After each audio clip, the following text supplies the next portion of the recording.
I remember reading a fact where it said that in America, 40% of Americans now read less than one book a year.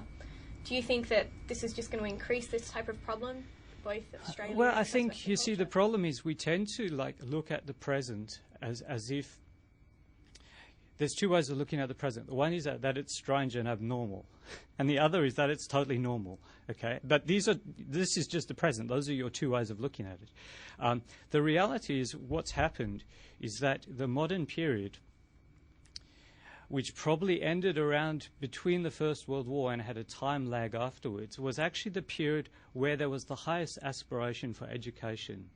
Mass education in human history. Never had so many people had such good education as they did up until probably the 1950s and 60s. And I think from then it's been devolving.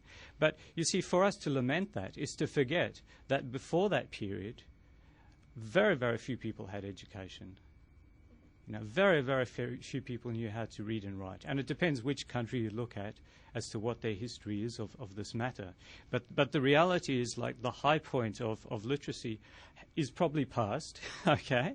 And it's not really that unnatural. It just means people find it much easier to watch something on TV or to watch a DVD or to play video games than to read a book.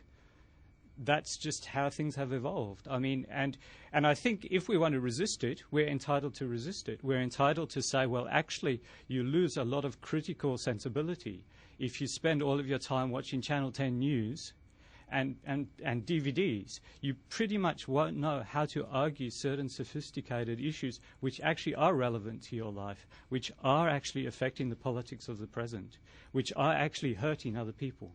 You won't be able to argue that because you won't know the history. Like, you won't know the history of Australia. You won't know the history of the Afghans in Australia. I mean, the Afghans have been in Australia as long as white people, pretty much, because they brought the camels. Otherwise, white people wouldn't have gone anywhere in the Central Desert. I mean, the Afghans are not strangers here, not stranger than most of us. You know, there's degrees of strangeness. But, I mean, if you don't know the history, you don't know that. So when they arrive, you say, why are they arriving? If you don't know about the history of Afghanistan, you won't know why they're arriving, why there's a war, why the Americans are there. You won't know all these things simply because you haven't read some things. I mean, there's a very simple technological interface called reading, you know. And unfortunately, I think that actually we have passed the era where most people are concerned about this. I'm probably exaggerating a bit, but I do think, like, actually the high point of literacy and education was probably up until the 60s, early 70s, but in other countries earlier, in other countries later, probably in Asia, maybe they're at the high point now. If you were to tell somebody in Australia that you're a poet or that you're a writer, how is this received differently in comparison to other kind of cultures that you've worked with? Well, yeah, I mean, this is always strange. I think in Australia, people just pretty much don't take it seriously at all. In fact, they can't believe that you exist. You know, you're less than a ghost, probably, if you're a poet. In other countries, you can say you're a poet, but it depends on how people think of that. In some countries, they sort of presume everyone would write poetry. Like in Slovenia, they just presume, like, everyone, if they want to write poetry, will write poetry. It's not something strange. I once met a poet who in Slovenia who was from Poland, and he said to me, "Oh, I find it very strange, you know, how these people are all saying that they're poets, you know, and the people say they're great poets." He said, "In Poland, we take it too seriously. Like, we are so serious about poetry that you can't admit to being a poet." So it's kind of the opposite. Like, it's so serious, even if you are a great poet, you won't say you're a poet, because in Poland it's just too serious.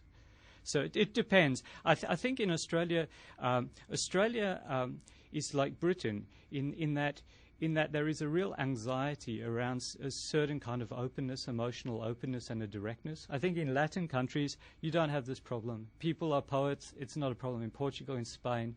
It's an activity like being another kind of a writer. Being a poet in Spain is like being a novelist. Whereas being a poet in Australia is not like being a novelist.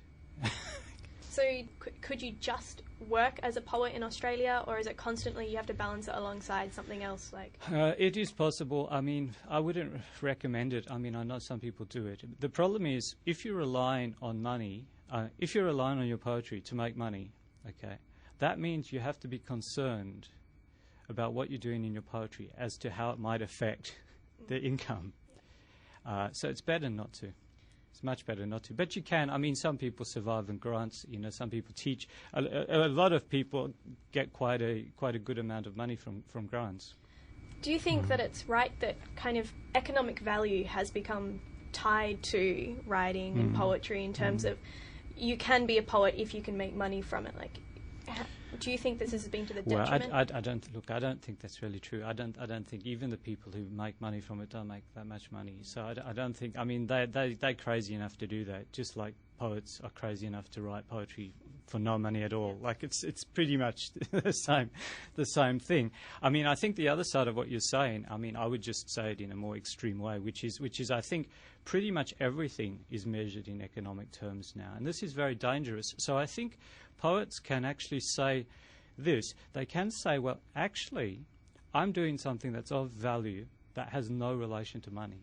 Right. Just like people helping people, you know. If someone helps someone, they shouldn't want to get paid. That's pretty amoral. But they're doing it because there is a value there. It's not a monetary value. It's a real value. If someone helps you, that's valuable, Right. you know. Is there anything you wanted to say about the collection itself, like a summary of it? Oh, well, I'll just say the thing is, like, there's poems selected from 5 different books, I think, and some new work. Yep.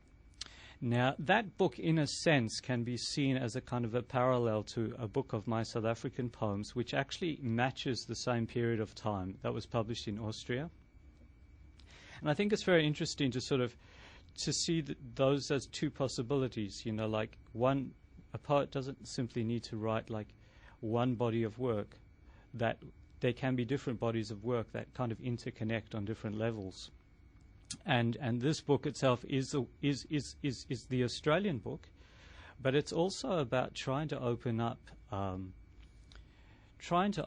sort of certain stylistic and tonal possibilities in Australian poetry. The person who wrote the foreword for the book does make that point in that basically what I do is more related to sort of a European tradition of writing. Even the poems that are about nature are quite unlike Australian nature poems.